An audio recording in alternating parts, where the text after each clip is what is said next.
నిజామాబాద్ జిల్లాలో పసుపు బోర్డు మొదటి సంవత్సర వేడుకలు ఘనంగా జరిగాయి. ఈ కార్యక్రమానికి ముఖ్య అతిథిగా నిజామాబాద్ ఎంపీ ధర్మపురి అరవింద్ హాజరయ్యారు. అనంతరం జిల్లా కలెక్టర్ ఇలా త్రిపాఠితో కలిసి పసుపు రైతులతో ముచ్చటించారు. కార్యక్రమంలో పసుపు రైతులు, సంబంధిత శాఖ అధికారులు పాల్గొన్నారు. తదనంతరం ఎంపీ అరవింద్ రైతులను ఉద్దేశించి ప్రసంగించారు.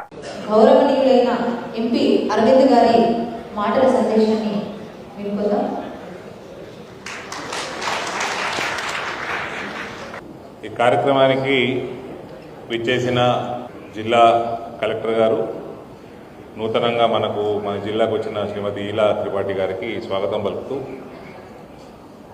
పసుపు బోర్డు సెక్రటరీ గారు, ఐఏఎస్ ఆఫీసర్ భవానీశ్రీ గారు, మన ఇందూరు జిల్లా ముద్దుబిడ్డ, జాతీయ పసుపు బోర్డు మొట్టమొదటి చైర్మన్ పల్ల గంగారెడ్డి గారు, Telangana state farmer welfare commission member సోదరులు గడువు గంగాధర్ గారు, మరియు agriculture market committee Nizamabad chairman ఉప గంగారెడ్డి గారు, ఈ కార్యక్రమానికి విచ్చేసిన రైతు సోదరులందరికీ, ట్రేడర్స్కి, మీడియా మిత్రులందరికీ కూడా, ఆఫీసర్స్కి నమస్కారాలు తెలియజేస్తూ, మొట్టమొదటిగా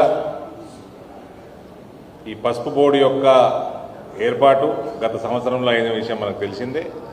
అంతకంటే ఒక సంవత్సరం ముందర నరేంద్ర మోడీ గారు మనందరికీ మన ప్రాంతానికి వచ్చి అనౌన్స్ చేయడం, దీని వెనకాల ఉన్న మొత్తం ప్రతి రైతు కృషి ఏదైతే ఉందో, గత 3 దశాబ్దాల నుంచి రోడ్డెక్కి పసుపు బోర్డు కోసం చేసిన ప్రతి పసుపు రైతు కృషికి నేను వాళ్ళకి అభినందనలు తెలియజేస్తాను. అందులో ఈ సందర్భంగా శ్రీ ముత్యాల మనోహర్ రెడ్డి గారి కీర్తిశేషులు, ఆయన జీవిత కాలంలో పసుపు బోర్డు సాధించినందుకు నాకు చాలా సంతోషంగా ఉంది. ఆయన దాదాపు 12 సంవత్సరాలు till we achieve a turmeric separate board for turmeric, he did not wear footwear. So that is the history of Mr. Manohar Reddy. Unfortunately, he passed away a couple of years ago. After the declaration of National Turmeric Board by Honorable PM, we made sure he wore his footwear after 12 years. So that is a satisfaction. A gentleman. అదే రకంగా నేను secretary గారితో, పల్లెగంగారెడ్డి గారితో మాట్లాడడం జరిగింది, కొన్ని విషయాలు తెలుసుకోవడం జరిగింది. దాదాపు ఈ దేశంలో exports plus with in India పసుపు ఇవాళ 30,000 కోట్ల టర్నోవర్ చేస్తున్న ఒక పదార్థంగా, మనకు ఒక కమాడిటీగా 30,000 కోట్ల టర్నోవర్ జరుగుతూ ఉంది పసుపు మీద. This is huge. అండ్ ఈ గత 4-5 సంవత్సరాల నుంచి ఇది బాగా పెరగడం జరిగింది. I also congratulate Shrimati Bhavanishri for taking turmeric board internationally. ఇక్కడ నుంచి ట్రేడర్స్ని వాళ్ళందరినీ కూడా జర్మనీ లాంటి దేశాలకి, ఇప్పుడు రానున్న తొందరలో గల్ఫ్ దేశాలకు కూడా తీసుకెళ్ళి అక్కడ కూడా మన భారతదేశం యొక్క పసుపుని విదేశాలకి డైరెక్ట్గా పరిచయం చేయడము, ఈ నేషనల్ టర్మరిక్ బోర్డు ఒక 1 ఇయర్లో చేసిన కార్యక్రమాలన్నీ కూడా మనము వీడియో రూపకంగా చూడడం జరిగింది. So I congratulate you. It is moving very rapidly. We all thank you on behalf of the turmeric farmers of India for taking our product international and increasing it many folds. The exports or పంట, మన గంగాధర్ గారు మాట్లాడుతూ పంట తెలంగాణలో విస్తీర్ణత తగ్గింది అన్నారు. కానీ తెలంగాణలో తగ్గింది, దేశవ్యాప్తంగా విస్తీర్ణత చాలా పెరిగింది. సో దీనికి కూడా టర్మరిక్ బోర్డుకి నేను కంగ్రాచులేట్ చేస్తూ ఉన్నాను. తెలంగాణలో తగ్గడానికి కారణము, ఒకప్పుడు గంగాధర్ గారు నాకు చాలా చిన్ననాటి నుంచి మాకు మంచి సంబంధం. నన్ను చూడంగానే ఆయన పాపం ఫ్లాష్ బ్యాక్లకు పోయినట్టున్నాడు, అప్పటి రేట్లు మాట్లాడుతున్నాడు, అప్పటి సంగతులు చెప్తున్నాడు. తెలంగాణలో విస్తీర్ణత తగ్గడానికి మేజర్ కారణం లేబర్ కాస్ట్. పసుపుకి ఎంత లేబర్ అవసరమో నేను చెప్పాల్సిన అవసరం లేదు మీకు. 9 నెలల పంట, చాలా కష్టపడాలి, లేబర్ ఎక్కువ అవసరము. మన మహారాష్ట్రలో 400 రూపాయలు లేబర్ కాస్ట్ అయితే పర్ డే, ఇక్కడ 1200 రూపాయలు లేబర్ కాస్ట్. సో మహారాష్ట్రలో మీకు 2,500-3,000కి పసుపు పండుతుంటే మన జిల్లాలో 4,500 రూపాయలకు పసుపు పడుతుంది. ఇది one of the main reasons. కానీ గత 3 సంవత్సరాల నుంచి విస్తీర్ణత మళ్ళీ పెరగడం మొదలైంది.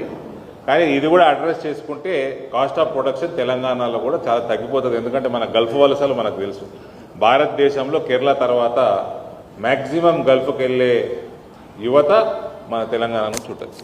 అది తగ్గించుకుంటే మనకు డెఫినెట్గా అది పసుపు ప్రొడక్షన్ కాస్ట్ కూడా చాలా తగ్గుతుంది. అదే రకంగా నేను రైతులకి టర్మరిక్ బోర్డు ద్వారా సెక్రటరీ గారు మాట్లాడుతుంటే విన్నాను. దయచేసి ఆర్గానిక్ వైపు రండి. ఇంటిగ్రేటెడ్ పెస్ట్ మేనేజ్మెంట్ ప్రోగ్రాంలో దాని గురించి అవగాహన తెలుసుకోండి. మన ప్రాంతంలో కొంచెము ఈ మందులు యూరియాలు ఎక్కువ వాడడం వల్ల ఎక్స్పోర్ట్స్కి ఇబ్బంది జరుగుతూ ఉంది. మేడం ఏదైతే 100 ఎకరాలు ఫస్ట్ ఒక పైలట్ ప్రాజెక్ట్గా చేస్తారు, నేను అడిగిన 100 ఎకరాలే కొనడానికి సిద్ధంగా ఉన్నారా మేడం అని. అంటే మీకు డైరెక్ట్ టైప్, మీరు ఆర్గానిక్ వాళ్ళు చెప్పినట్టు మీరు పంట పండించేదానికి రెడీ అయ్యి మీరు ఒక్కటై 100 ఎకరాలు కాదు ఎన్ని వేల ఎకరాలైనా టైఅప్ అవుతుందని మేడం చెప్తా ఉన్నాను. దానితోటి నేను పసుపు బోర్డు కోసం పడ్డ పంచాయతీ అంతా మీకు తెలుసు. దాని గురించి బాగా స్టడీ చేసుకున్నా. ఒకవేళ మీరు సెక్రటరీ గారు చెప్పినట్టు ఆ పంట పండించే విధానం అవలంబించినట్టయితే 25 నుంచి 30 వేల రూపాయలు నిజామాబాద్ పసుపు రైతు చూస్తాం. అది భవిష్యత్తు పసుపుది, డిమాండ్ పసుపుది. దానికి తగ్గట్టు మనకి పల్లెగంగారెడ్డి గారు చైర్మన్ అవ్వటము, మన head quarter national turmeric board నిజామాబాద్కి రావటము, దానికి మొట్టమొదటి సెక్రటరీ గారు కూడా తెలుగు ఆవిడ కావడం మన అదృష్టము. ప్లస్ కలెక్టర్ గారు కూడా ఏ రకంగా అయితే తెలుగు మాట్లాడుతున్నారు ఉత్తరప్రదేశ్ నుంచి వచ్చి, ఆవిడ బ్యూరోక్రాట్ కంటే తక్కువ పొలిటీషియన్ లాగా స్పీచ్ ఇచ్చింది. I really congratulate you madam. I was just discussing with your colleague. You are so fluent in your speech and your bureaucrats talking technically with data, it is very common for us, but the way you were speaking, history, paata nayakulu, different captions, I really congratulate you. You might trigger some insecurity within Uttar Pradesh politicians also. కాబట్టి దయచేసి నా రైతులకి నా request, organic వైపు రండి. అది madam కూడా అడుగుతున్నా నేను. ఆర్గానిక్ సర్టిఫికేషన్ కూడా టర్మరిక్ బోర్డుకి టైఅప్ ఉంది. ఆర్గానిక్ సర్టిఫికేషన్ కూడా వాళ్ళు చేయిస్తారు. మీరు ఎన్ని వేల ఎకరాలు ఆ పద్ధతిలో పండిస్తే అన్నీ కూడా మీరు పంటలు నాటినప్పటి నుంచే మనకి టైఅప్ అయ్యే అవకాశం ఉంది, రేట్లు పెరిగే అవకాశం ఉంది, ఎటువంటి రిస్క్ లేదు. గంగాధర్ అన్న మాట్లాడుతూ ఏమన్నా అకాల వర్షాలకి పంట డ్యామేజ్ అయితే దానికి సింపుల్ మెథడ్, గంగాధర్ గారికి నేను ఆయన ఫార్మర్ వెల్ఫేర్ కమిషన్ మెంబర్ ఉన్నారు, ఫసల్ బీమా యోజన అవలంబించుకోండి, మీకు కవర్ అయిపోతుంది. అది కాకుండా మార్కెట్లో రేట్లు తగ్గితే ఎంఐఎస్ స్కీమ్ కింద కీర్తిశేషులు రాజశేఖర రెడ్డి గారు అనేక మార్లు ఎంఐఎస్ స్కీమ్ కింద రేటు ప్రపోజ్ చేసిండ్రు. మీరు ప్రపోజ్ చేస్తే కేంద్ర ప్రభుత్వంకి వెళ్ళి 50% దాకా డబ్బులు ఇప్పించే బాధ్యత మాది. ఎంఎస్పీకి ఎంఐఎస్కి పెద్ద తేడా లేదు. ఎంఎస్పీ కేంద్రం నిర్ణయిస్తుంది, కానీ రాష్ట్రం పైసలు కూడా ఉంటాయి అందులో. అది మొత్తం కేంద్రమే ఇస్తుందని అనుకోకండి. ఏ పంట అయినా, ఒక వరి తప్ప ఏ పంట అయినా 2 ప్రభుత్వాలు పైసలు కనుక్కొని ఆ స్కీమ్ అయినా ఈ స్కీమ్ అయినా కలిసే కొంటారు. కాబట్టి అవన్నీ కూడా మనకి సిస్టంలో ఉన్నాయి, అవి ఉపయోగించుకోవటమే. ఇక రాష్ట్ర ప్రభుత్వం నుంచి కూడా మంచి క్వాలిటీ సీడ్స్ ఇప్పించగలుగుతారని గంగాధర్ గారిని నేను రిక్వెస్ట్ చేస్తూ ఉన్నాను. దానివల్ల మన పంట పెరగడము, దానివల్ల రేటు పెరగడము, మంచి క్వాలిటీ పంట పెరగడము సాధ్యపడుతుంది. మరోటి గంగాధర్ గారు మాట్లాడుతూ స్పైసెస్ బోర్డునే ప్రొక్యూర్మెంట్ ఎక్స్పోర్ట్ చేయమని చెప్తా ఉన్నారు. కేంద్ర ప్రభుత్వానికి వ్యాపారం చేసే అర్హత కానీ హక్కు కానీ లేదు, పెట్టుకోరు. సేమ్ ఎఫ్సిఐ కూడా వరి మనకు ఎక్కువ పండుతూ ఉంది.